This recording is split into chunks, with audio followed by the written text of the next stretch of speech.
Hello दोस्तों, स्वागत है आप सभी का आपके अपने YouTube चैनल पर। दोस्तों जैसा कि यार बिहार पुलिस का एग्ज़ाम 1 अक्टूबर से होना तय हुआ था, तो आपके लिए यार आज 1 अक्टूबर है, तो आज मैं आपके लिए यहाँ पर जो आपका एग्ज़ाम हुआ है उसके बिल्कुल सटीक एनालिसिस में आपका लेकर के आ चुका हूँ। यहाँ पर देखो, क्योंकि यार आपके एग्ज़ाम सेंटर में पेपर जमा करा लिया जा रहा है, तो बिल्कुल क्वेश्चन की डिजिट में थोड़ा बहुत अंतर हो सकता है, इसलिए और नहीं तो मैं बिल्कुल सटीक क्वेश्चन जो आपके एग्जाम में पूछे जा रहे हैं वो क्वेश्चन मैं आपके लिए यहाँ पर लेकर के आ चुका हूँ।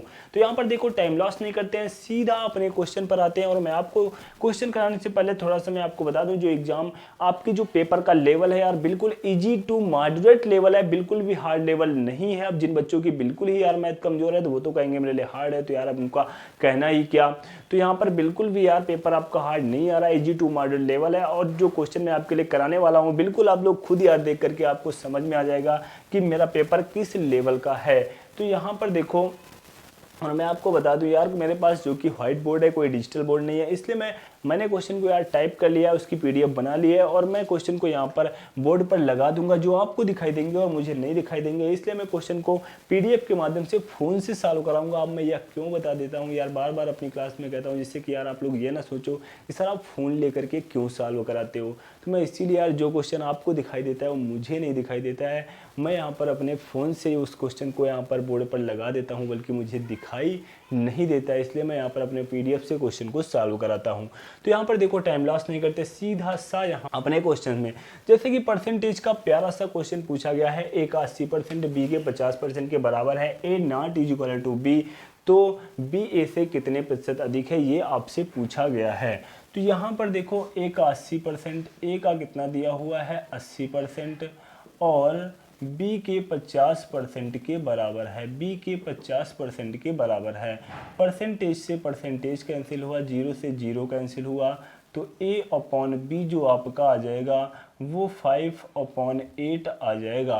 तो b a से कितने प्रतिशत अधिक है, तो यहाँ पर देखो यार 3 अधिक है, तो 3/5 इंटू आपका क्या हो जाएगा 100 हो जाएगा, 5 दूनी 10, 20, 23, 60% आपका क्या हो जाएगा, राइट आंसर हो जाएगा।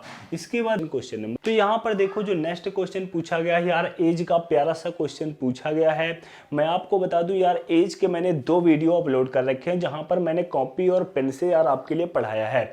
अगर आप लोगों ने मेरे वो वीडियो नहीं देखे हैं तो यार जाकर के देख लेना, क्योंकि आपके एग्जाम में एज से क्वेश्चन आ रहे हैं। और मैं यार दावे के साथ कहता हूँ, 2 वीडियो देखने के बाद आपने अगर वो वहां पर सारे अपने पॉइंट क्लियर कर लिए ना, तो एज का कोई भी एग्जामिनर क्वेश्चन यहाँ पर रख दे वो आपसे बच करके नहीं जा सकता है, क्योंकि वहां पर मैंने एज के वो सटीक क्वेश्चन मैंने आपके लिए पढ़ा रखे हैं। अगर मैं कर रहा हूँ बिहार पुलिस ही नहीं है, एसएससी सीजीएल से लेकर के कैट लेवल एग्जाम की तैयारी करने, अगर मेरे वो 2 वीडियो जाकर के देख लोगे तो आपसे एज का क्वेश्चन बचने वाला नहीं है। और मैंने वहां पर बहुत ही अच्छे कॉन्सेप्ट से भी बताया है कैसे एज के क्वेश्चन को आप चंद टाइम में उड़ा सकते हो। तो यहाँ पर देखो, मैं एज के क्वेश्चन की पुनः एक बार बात बता दूं कि जब भी यार क्वेश्चन है तो यहाँ पर आप लोग अधिक से अधिक कोशिश करना कि एज के क्वेश्चंस को यार विद ऑप्शन से उड़ा देना। ऑप्शन के साथ उड़ाना बहुत आसान होता है एज के क्वेश्चन को। जैसे कि क्वेश्चन देखो आपके एग्जाम में पूछा गया, मैं दोनों तरीके बता दूंगा, जो तरीके आपको अच्छा लगे वो फॉलो कर लेना। यहाँ पर जो आपसे क्वेश्चन पूछा गया है कि पिता और पुत्र की आयु है, क्वेश्चन आपको स्क्रीन पर दिखाई दे रहा होगा, जो फादर हैं वो प्रेजेंट में वर्तमान में पुत्र से कितने गुना है, 4 गुना है। कितने गुना है, 4 गुना है। लेकिन कहाँ पर, प्रेजेंट में, प्रेजेंट में कितने गुना है, 4 गुना है।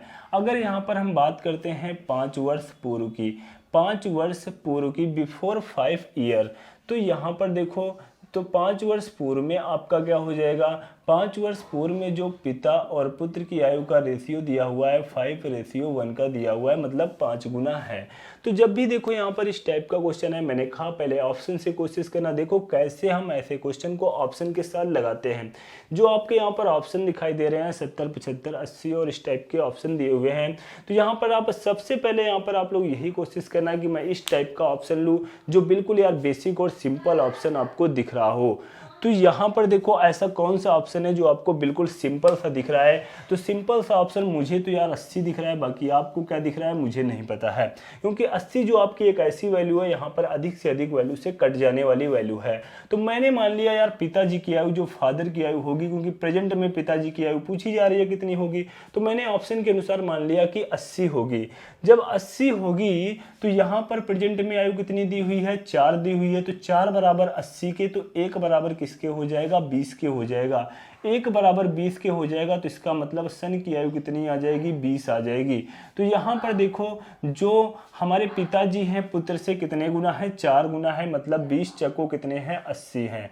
20 चक्कों कितने हैं, 80 दिए हुए हैं पुत्र, मतलब पुत्र जो है वो देखो 20 वर्ष है और पिता की आयु 80 वर्ष है। देखो इनसे 4 गुना है कि नहीं है, तो हम जरा रेशियो बनाए, बिल्कुल 80 और 20 का रेशियो बनाएंगे तो 4:1 होगा। कितना होगा, 4:1 होगा, जो यहाँ पर देखो दिया हुआ है। तो बिल्कुल यार हम आंखें मीच करके ऑप्शन नंबर 80 को ही, मतलब ऑप्शन जो आपका दिया हुआ है 80, यही हमारा क्या हो जाएगा, राइट आंसर हो जाएगा। लेकिन अगर मेरे मन में अभी भी संतुष्टि नहीं है कि सर मैं अभी पूर्ण रूप से संतुष्ट नहीं हुआ हूँ कि 80 ही होगा, तो अभी आगे आप और भी चेक कर सकते हो। अगर ऐसे क्वेश्चन में आपके लिए टाइम नहीं बचा है, आपने इतना चेक कर लिया है, तो आप तुरंत आंसर को 80 ही टिक कर दोगे। लेकिन आपके पास टाइम है तो आप यहाँ पर देख सकते हो, आगे भी चेक कर सकते हो। जैसे कि आपने 80 माना, आपका यहाँ पर पहला रेशियो सटीक निकला। तो यहाँ पर अगर पिताजी की आयु 80 है और पुत्र की आयु 20 है, तो 5 वर्ष पूर्व की बात कही जा रही है। वर्तमान में पिताजी 80 हैं तो 5 वर्ष पूर्व कितने के होंगे, 75 के होंगे। अगर वर्तमान में पुत्र 20 साल का है तो 5 वर्ष पूर्व कितने के होंगे, 15 वर्ष के होंगे। कितने ईयर के होंगे, 15 ईयर के होंगे। तो यहाँ पर अगर हम यह रेशियो बनाएंगे तो 15, 25, 75 5:1 का आ जाएगा। कितने का आ जाएगा, 5:1 का आ जाएगा। तो यहाँ पर देखो बिल्कुल जो रेशियो 5:1 का बना हुआ है वो आपके नज़रों के सामने है। तो यहाँ पर जो मैंने पिताजी की आयु 80 माना है, यही ऑप्शन आपका क्या है, बिल्कुल राइट है मेरे दोस्तों। तो इसके बाद देखते हैं अपना नेक्स्ट क्वेश्चन, क्वेश्चन नंबर 3। तो यहाँ पर जो नेक्स्ट क्वेश्चन आपसे पूछा गया है वो पूछा गया है 7 सेंटीमीटर त्रिज्या वाले त्रिज्यखंड का क्षेत्रफल ज्ञात कीजिए जिसका कोण दिया हुआ है 60 डिग्री। तो यहाँ पर देखो त्रिज्यखंड का जो यहाँ पर त्रिज्या दी हुई है, कितनी दी हुई है, 7 सेंटीमीटर, और जो कोण दिया हुआ है वो कितना दिया हुआ है, 60 डिग्री दिया हुआ है। तो यहाँ पर देखो त्रिज्यखंड के बारे में आपको जानकारी होनी चाहिए। ये आपका एक सर्कल हो गया और सर्कल से आपका इस टाइप का बनता है त्रिज्यखंड। अगर यहाँ पर त्रिज्यखंड की बात कही जा रही है तो मतलब टोटल इतने एरिया, ये वाला एरिया आपको चाहिए, ये शेडेड एरिया आपको यहाँ पर निकालना है कि इस एरिया का क्षेत्रफल कितना होगा।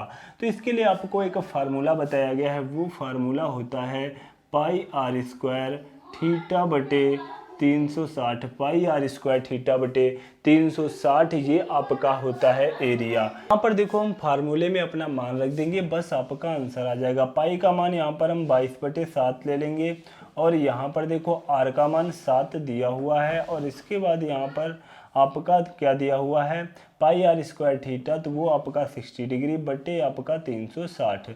तो 7 से 7 आपका कैंसिल हुआ, 0 से 0, 6 से यहाँ पर 36 कैंसिल हुआ और यहाँ पर आपका 11 आ गया, यहाँ पर आपका 3 आ गया। तो यहाँ पर जो आपका आंसर आ चुका है 77/3, 77/3 सेंटीमीटर स्क्वायर, यही आपका क्या हो जाएगा, राइट आंसर हो जाएगा। इसके बाद देखते हैं अपना नेक्स्ट क्वेश्चन। तो यहाँ पर नेक्स्ट क्वेश्चन जो पूछा गया है 4 सेंटीमीटर त्रिज्या वाले समबाहु त्रिभुज का क्षेत्रफल ज्ञात कीजिए। तो यहाँ पर समबाहु त्रिभुज की त्रिज्या कितनी दी हुई है, 4 सेंटीमीटर दी हुई है और आपको यहाँ पर क्या बताना है, एरिया बताना है। तो समबाहु त्रिभुज का एरिया होता है √3/4 इंटू भुजा स्क्वायर। और यहाँ पर आप लोग एक बात और जान लो, अगर आपसे ऊंचाई पूछी जाए तो यहाँ पर जो समबाहु त्रिभुज की ऊंचाई होती है √3/2 इंटू √3/2 इंटू भुजा। अगर यहाँ पर समबाहु त्रिभुज का आपसे पेरीमीटर में परिमाप पूछा जाए कि परिमाप क्या होता है, तो परिमाप होता है 3a, 3 इंटू भुजा। तो ये बातें आपको पता होनी चाहिए क्योंकि आगे आने वाली शिफ्टों में इसी टाइप के क्वेश्चंस आपसे पूछे जा सकते हैं।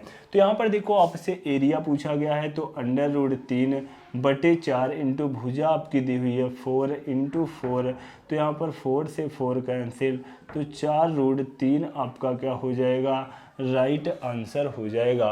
4√3 आपका क्या हो जाएगा, राइट आंसर हो जाएगा 4√3 सेंटीमीटर स्क्वायर। इसके बाद देखते हैं अपना नेक्स्ट क्वेश्चन। तो यहाँ पर देखो नेक्स्ट क्वेश्चन जो आपसे पूछा गया है टाइम स्पीड एंड डिस्टेंस का प्यारा सा क्वेश्चन पूछा गया है। यहाँ पर आपसे 4 स्पीड दी हुई है, 4 स्पीड दी हुई है कि एक कार की जो चाल है क्रमशः, तो यहाँ पर क्वेश्चन में देखो देख लेते हैं कितनी दी हुई है, 10 किलोमीटर प्रति घंटा और 20 किलोमीटर प्रति घंटा, 30 किलोमीटर प्रति घंटा और 60 किलोमीटर प्रति घंटा की चाल दी हुई है। और यहाँ पर आपसे एवरेज स्पीड पूछी जा रही है और 4 यहाँ पर समान दूरी 7 किलोमीटर की ही दूरी को वो तय करती हैं। तो यहाँ पर क्वेश्चन में बस एक ट्विस्ट है, वो बात आपको जाननी थी और आपका क्वेश्चन चंद टाइम में हो जाता। लेकिन जो बच्चे यहाँ पर उस बात को नहीं जानेंगे थोड़ा सा क्वेश्चन के कैलकुलेशन में फंस जाएंगे और क्वेश्चन में अपना काफ़ी टाइम लॉस कर देंगे। तो यहाँ पर जो पहली स्पीड दी हुई है S1 = 10 km प्रति हावर्स। उसके बाद S2 = जो सेकेंड स्पीड कार की दी हुई है वो 20 km प्रति हावर्स। उसके बाद अगर हम थर्ड स्पीड S3 की बात करें तो वो 30 km प्रति हावर्स। इसके बाद S4 की अगर हम बात करें तो 60 km प्रति हावर्स दी हुई है। अब यहाँ पर 4 समान दूरी 7 किलोमीटर की बात की गई है। जो डिस्टेंस की यहाँ पर आपसे बात की गई है वो जो 4 स्पीड आपकी अलग अलग हैं लेकिन दूरी 7 किलोमीटर की ही तय करनी है। तो यहाँ पर आपको क्वेश्चन में यही ट्विस्ट था कि क्वेश्चन की जो डिस्टेंस दी हुई है वो 7 आपको नहीं लेनी थी, क्योंकि 7 लोगे तो क्वेश्चन के कैलकुलेशन में फंस जाओगे। इसलिए हम यहाँ पर डिस्टेंस क्या ले लेंगे, इन स्पीड का एवरेज ले लेंगे, इन स्पीड का एलसीएम ले लेंगे।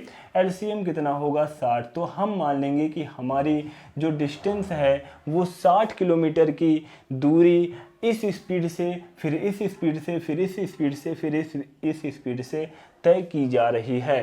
तो यहाँ पर हमारा क्वेश्चन में आंसर में कोई परिवर्तन नहीं आएगा, बस हमें यहाँ पर डिस्टेंस को कितना ले लेना है, 60 किलोमीटर ले लेना है जो इन स्पीड का एवरेज है। तो यहाँ पर देखो अगर हम 60 किलोमीटर की दूरी 10 की स्पीड से तय करेंगे तो हमें कितने 6 घंटे लगेंगे। अगर 20 की स्पीड से तय करेंगे तो 3 घंटे लगेंगे। अगर 30 की स्पीड से तय करेंगे तो 2 घंटे लगेंगे। अगर 60 की स्पीड से तय करेंगे तो 1 घंटा लगेगा।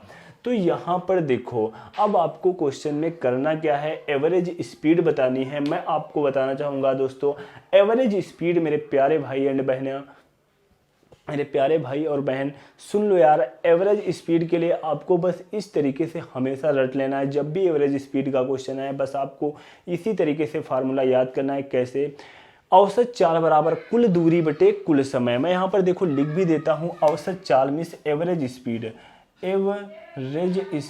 एवरेज स्पीड की अगर हम बात करते हैं तो total distance upon total time, मतलब कि हिंदी में आप लोग लिख लो औसत चाल बराबर कुल दूरी बटे कुल समय। इस तरीके से आपको फार्मूला याद करना है। आपको कि सर आप फार्मूला इस तरीके से आप इतना जोर क्यों दे रहे हो, जोर मैं इसलिए दे रहा हूँ कि आप इस तरीके से जब याद करोगे ना औसत चाल बराबर कुल दूरी, तो आपके मन में आएगा कुल दूरी। तो कुल दूरी यार आपको कौन सी लेनी, जैसे कि यहाँ पर कहा गया है 7 किलोमीटर की 4 समान दूरियाँ, तो यहाँ पर 60 किलोमीटर की 4 समान दूरी लेंगे तो 60 + 60 + 60 + 60 ना लिख करके हम यहाँ पर 4 × 60 भी लिख सकते हैं यार। तो ये हमारी हो गई कुल दूरी और कुल समय ये आपको यहाँ पर दिया हुआ है। कितना, 6 घंटे, 3 घंटे, 2 घंटे, 1 घंटे, 6 3 9 2 11 और 11 1 कितना हो जाएगा 12। तो ये आपकी हो गई कुल दूरी और यहाँ पर कुल समय। 12 पंचे कितना होता है 60 होता है, 5 चक्कों कितना होगा 20 होगा। तो यहाँ पर 20 km प्रति हावर्स, 20 km प्रति हावर्स ये आपकी क्या आ चुकी है, एवरेज स्पीड आ चुकी है 20 km प्रति हावर्स। इसके बाद देखते हैं अपना नेक्स्ट क्वेश्चन। तो यहाँ पर नेक्स्ट क्वेश्चन जो देखो आपको स्क्रीन पर दिखाई दे रहा होगा यार, आपसे क्या पूछे गए हैं, मूल पूछे गए हैं। तो मूल का यहाँ पर ज्ञात करने के लिए जिनका यार पीछे मैथ बैकग्राउंड रहा है तो आप लोगों ने क्वेश्चन को सॉल्व ही किया होगा। तो क्वेश्चन देखो जो आपका दिया हुआ है x² - 7x और +12 = 0। आपसे क्या पूछे गए हैं, यहाँ पर मूल पूछे गए हैं कि मूल यहाँ पर क्या होंगे। तो यहाँ पर देखो हम बात करते हैं मूल की, तो यहाँ पर हमें बस गुणनखंड लगाना है। तो यहाँ पर x² 12 के ऐसे फैक्टर लेने हैं जो जोड़ने पर कितने आ जाए, 7 आ जाए, मल्टीप्लाई करने पर कितने आ जाए, 12 आ जाए। तो यहाँ पर -4x और -3x और +12 = 0। तो x यहाँ पर कॉमन लेंगे, x - 4 और यहाँ पर -3, तो x - 4 = 0। तो यहाँ पर x - 4 और x - 3 = 0। तो यहाँ पर x = आपका 4, 3 यही आपके क्या हो जाएंगे, मूल हो जाएंगे। अब यहाँ पर आपको यार समझ में नहीं आया हो तो यहाँ पर x - 4 = 0 होता है, इसलिए x का मान 4 आ जाएगा। x - 3 = 0 होता है, इसलिए x का मान कितना आ जाएगा, 3 आ जाएगा। इसलिए यहाँ पर मैंने 4, 3 डायरेक्ट लिख रखे हैं। तो दोस्तों यह थे कुछ आज के क्वेश्चंस। तो मेरी आज की यह एनालिसिस की क्लास कैसी लगी नीचे कमेंट बॉक्स में छाप के अवश्य बताना। और जिन भी बच्चों का यार आगे एग्जाम है शिफ्ट में, इस मेरी क्लास को देख रहे हैं, उनके लिए यार best of luck. Thanks to all of you.